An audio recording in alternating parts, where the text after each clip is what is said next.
New seminary students often struggle with the concept of myth, or how the word is used in religious studies. In common parlance, we call something a myth when it simply isn't true, when it's apocryphal, or if it's just a straight-up lie.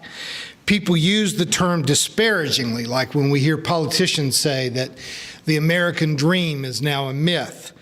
Or it's a synonym for a lie, like when a reasonable person recognizes that absolutely everything that Dr. Oz says about weight loss wonders that he's selling on his show is a myth.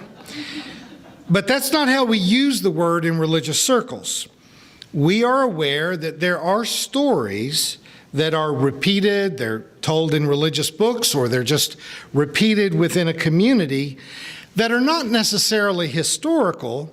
They're not even factual, but the story itself expresses a certain truth. It conveys an awareness, an insight, and certain myths then become the shared stories by which a culture, a nation, a religious community understands itself. These are our stories that we tell, that George Washington couldn't tell a lie, or that Abraham Lincoln chopped down a cherry tree. These are myths that we tell ourselves. Or did I get that backwards? It was the other way around. George Washington, yeah, okay, all right.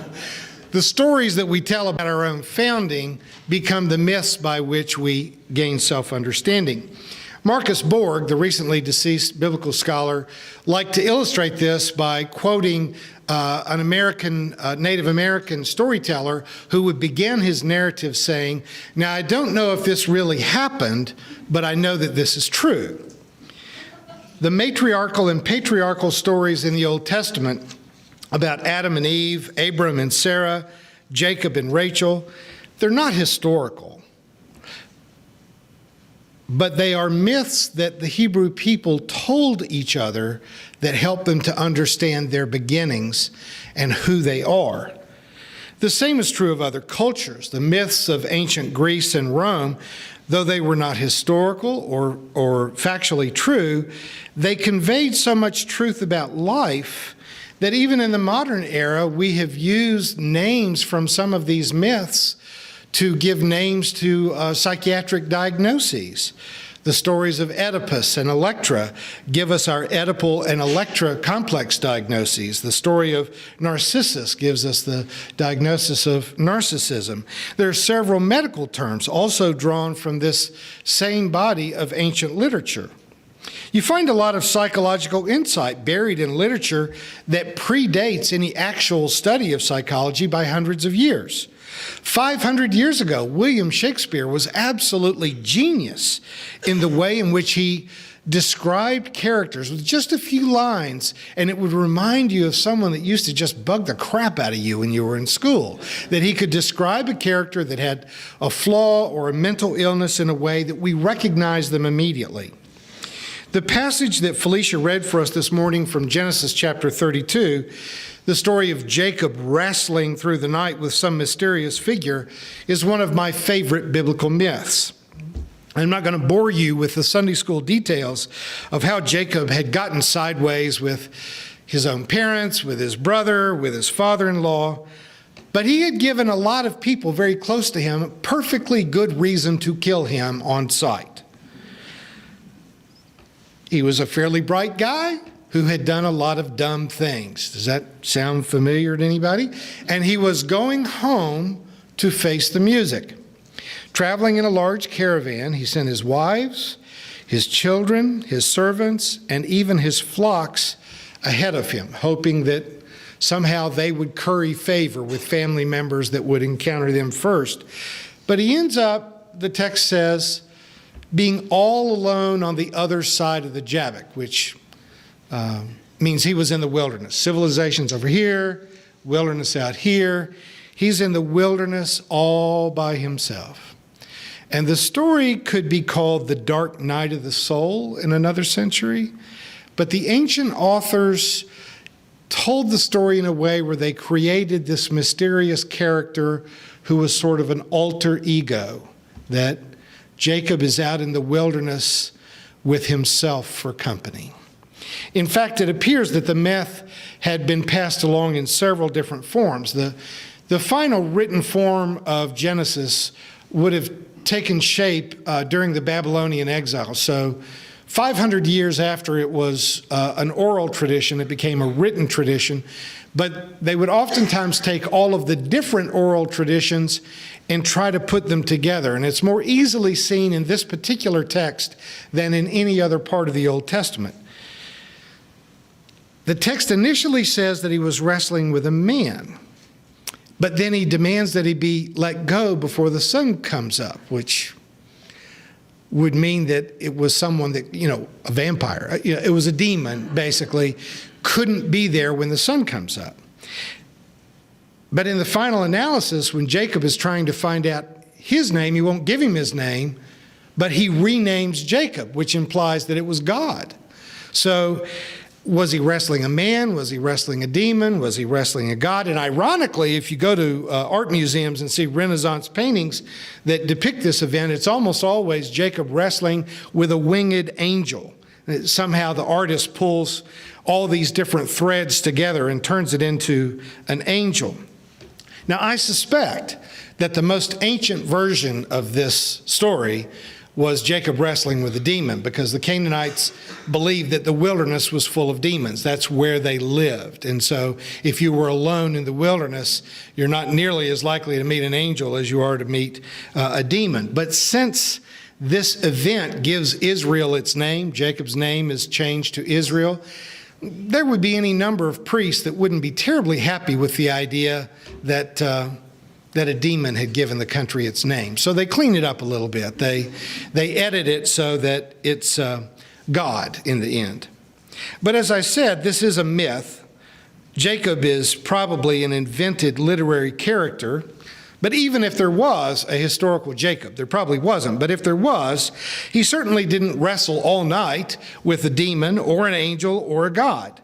But the story becomes important to later generations because it does embody something of our own psychological experience. Jacob is literally wrestling with his own conscience, his morality, the meaning of his existence. He may die tomorrow. And when you become aware of your mortality, you begin to ask yourself the question, am I a good man or am I a bad man? Have I been a good father? Have I been a good husband? Or have I really been what my critics say that I am? Could he be forgiven for cheating his brother out of their shared estate?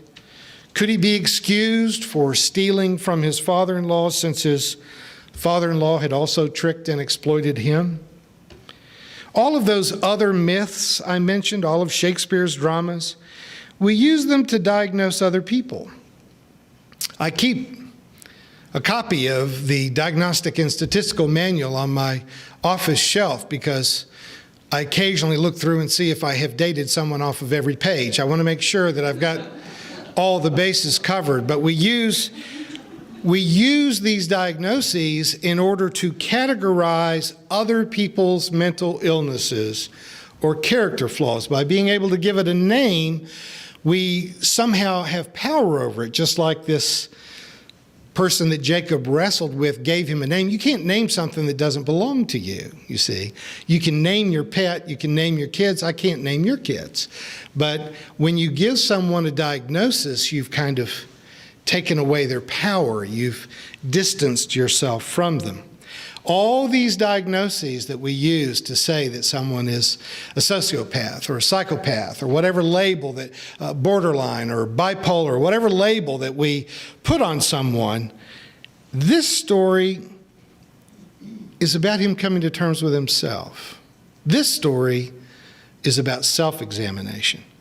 And he walks away after this dark night with two things: a limp and a new name. The permanent limp symbolizes the fact that not only are we all flawed, but ultimately we cannot escape our flaws. You can be forgiven, you can get over things, but just like the narrative of the resurrected Jesus coming out of the tomb with his wounds intact, You would think if God's going to bring him back to life, he would at least fix him in the process. But there are things we do, screw-ups that we make, that then stay with us. Jacob limped into his future. The scars stay with you. But he also got a new name, which symbolizes a new beginning. In some ancient Christian traditions, a person got a new name when they were baptized. A turning, a change, that you have become another person. One of the things I love the most about the Alcoholics Anonymous program is the spiritual insight that is resident in the 12 steps. And those insights are not universally loved by people in recovery programs. That's why you see TV ads from time to time for people advertising very expensive recovery programs, and they'll say it's not a 12-step program. Because there are a lot of people who are simply too narcissistic to go through the self-examination necessary to go through a 12-step program that involves trying to regain your sanity and your health along with your sobriety. You'll hear people in AA talking about taking their fourth step. And to the uninitiated, fourth step, that may sound like a rank. I've just become a colonel or something, or a period of time. I've been sober for 4 months or 4 years. But really, in the 12 steps, you begin by acknowledging that you've got a problem, seeking some spiritual strength to overcome that problem. But the fourth of the 12 steps is to take a fearless and searching inventory of yourself.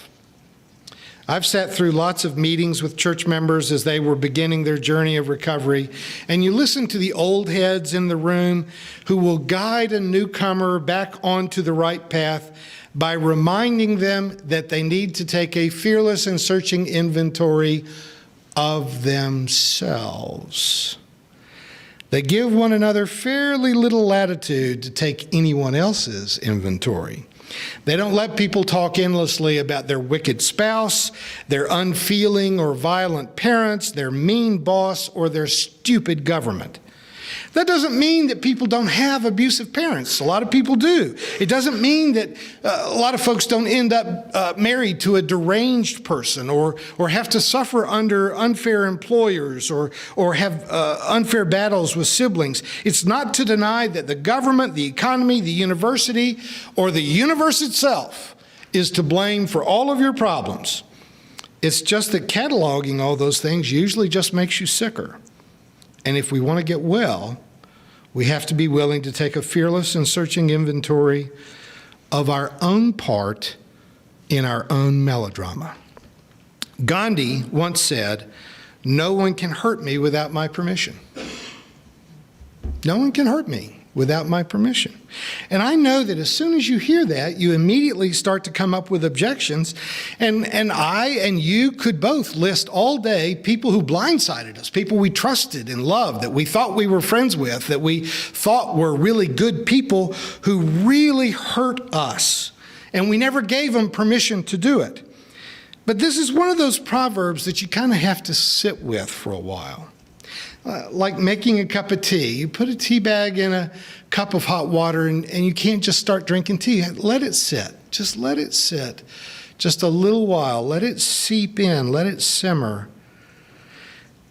No one can really hurt you, not in a way that really counts, unless you are somehow helping them to hurt you. Now, you may need to just dismiss what I'm saying today, and I'm okay with that. But let me ask this of you. The next time you're lying awake staring at the ceiling, unable to sleep, mulling over some past hurt, why didn't she love me more? Why did he do that? Why did he say that? As you dwell on some life crisis, let me just invite you to take just a moment to remember what I said about this dark night of the soul, that no one can really hurt you unless you've somehow given them permission to do so. Take a stab at making a fearless and searching moral inventory of just yourself, regardless of how guilty other people are. Try to be honest with yourself, and it never works the first time you try. We are our own best apologists. I am completely innocent in my own mind. It takes time and effort to see how we have given permission to other people to hurt us. Now, I don't want you to feel like you got to call me in the middle of the night and tell me how it's going,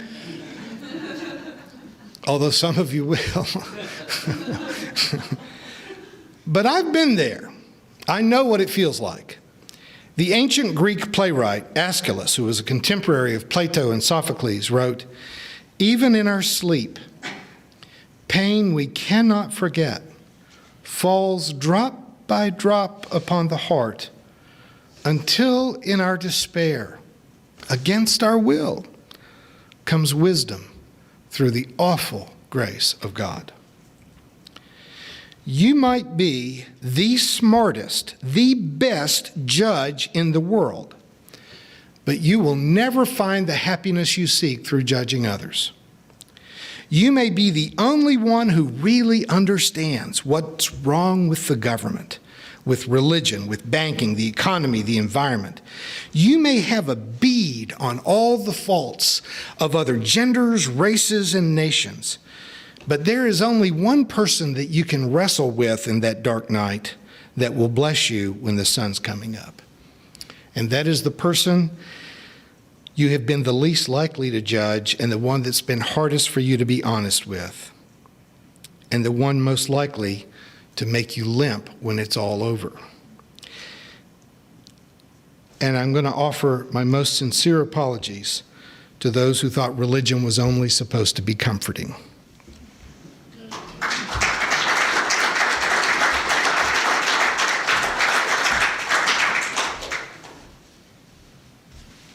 Thank you for watching our videos. We are entirely dependent on the donations of our listeners and members. We hope that you find this content to be important enough to help us to keep offering these videos to the public at no charge by becoming a regular contributor. Please click on the donate button on our website at www.spfccc.org. Thank you for your support of progressive religious programming.